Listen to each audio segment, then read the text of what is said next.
Welcome to Backstories, the podcast where we dig deep into the untold tales behind the people, places, and moments that shape our world. Every month, we'll uncover the hidden narratives that inspire, surprise, and challenge us. So, grab your headphones and get ready to journey into the past, one backstory at a time. So we have one more storyteller, a repeat crowd favorite, Tony. His story is called Thoughts from a Scoutmaster. All right, thanks everybody. So does anyone else here have kids in Scouts or know anybody in Scouting? Michael on the mic? Kids in Scouting? This side of the room? No? Okay, well, I got to tell you, 28 years, okay? I took a break to go to college, but 28 years I was involved in Scouting. And I've only recently divorced Scouting, okay? I was a Scoutmaster for just about 4 years. As a matter of fact, I had a couple other stories to tell you tonight. I was going to tell the Big Lebowski story, from who was just up talking about weed in their pocket. Yeah, and I had my James Bond story that Ryan told, about his integrity, being good and giving back stuff. But I skipped over those two because I wanted to give you something original, and I thought about my years as a Scoutmaster. And my big inspiration is Michael, actually. He's my best good friend for a really long time. And this guy was a Scoutmaster, probably as longer than me. And you could tell by the way he works the microphone that he knows how to wow a crowd, right? He's really good at it. He's given a lot of Scoutmaster minutes. He's given a lot of inspirational stories. He's an excellent trainer. He moves a lot of mulch with forklifts. The guy's unstoppable. But when I got up there to do it, I knew it was my turn. I've got a couple of sons. Actually, I was a Scoutmaster before I was a father.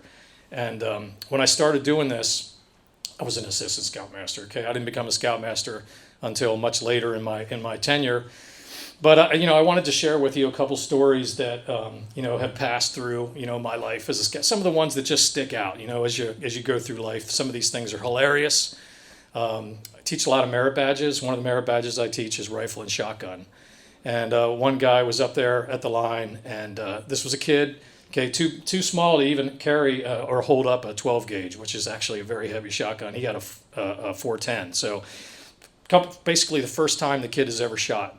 Part of being a merit badge counselor is you've got to train somebody on how to use one of those things. Okay, it's not the most easiest thing to just step up to a firing line, and then a claybird flies out of this building, and then somebody shoots it out of the middle of the sky. Okay, not very easy to do. But I gave this kid some training. I gave him a pep talk, patted him on the shoulder. I'm right next to him. And, he says the word, pull. That thing flies out. He pulls the trigger, boom, and it explodes into 1,000 million pieces. I looked over and his eyes were closed. I said, Michael, excellent job. Wasn't you, Michael. It was another Michael. Excellent job there, buddy. You're one for one. That's better than anyone's done so far with their eyes closed. And he said, yeah, I don't know what I did. I just did. I don't know. Anyway, so I said, all right, well, you know what to do next. And he said, pull.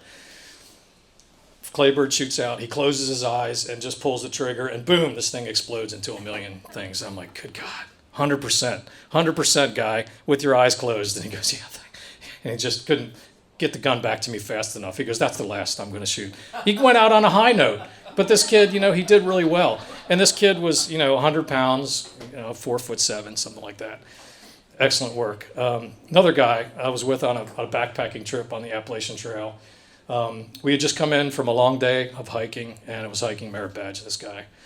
And Roger, we were at our camp out at our lean-to, and this fella says, we need to get water from someplace because we need water. We just drank all our water. And, these guys they drink their water like fish. And so when we get there, the water, we look at the map, the water is probably a mile down the hill, and he has to go down there and get it and come back up. I said, well, you could make better time if you just run. And Roger just said, Mr. Tony, we only run in video games. We don't run in real life. I'm like, all right, no water for you.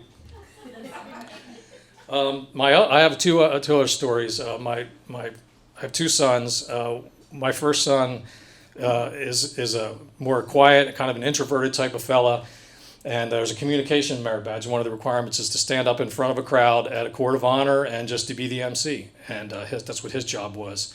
And most of the time, they're very monotone, and most of what they say is, already scripted, even though it's basic presentational skills, but most of them don't do a very good job. You can't hear them. They don't sit in front of the microphone. They don't project their words. But this kid got up there and gave a soliloquy. He started telling jokes. He was a comedian. He was wowing the whole crowd. Everybody was glad they came that night, and I was just so proud that he did that. My boy Noah.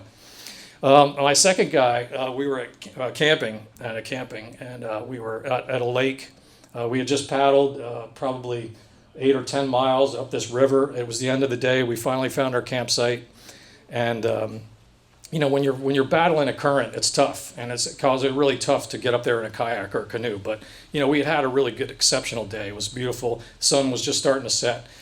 And I'm telling the guys, you got to set up camp. So for this requirement, you got to set up your camp. You pick a good campsite, and I looked away for what seemed like 5 minutes, and but I looked back over at these two trees that were back off the shoreline a little bit, and there's a hammock stretched across two trees, and another hammock above it, and a third hammock, and a fourth hammock, and a fifth hammock, all the way up these two trees. And we call them hammock hotels. You don't see it a lot, but this is what my youngest son did. He did this, and with his other guys, and he was, of course, at the top of the hammock, which was probably 30 feet off the ground.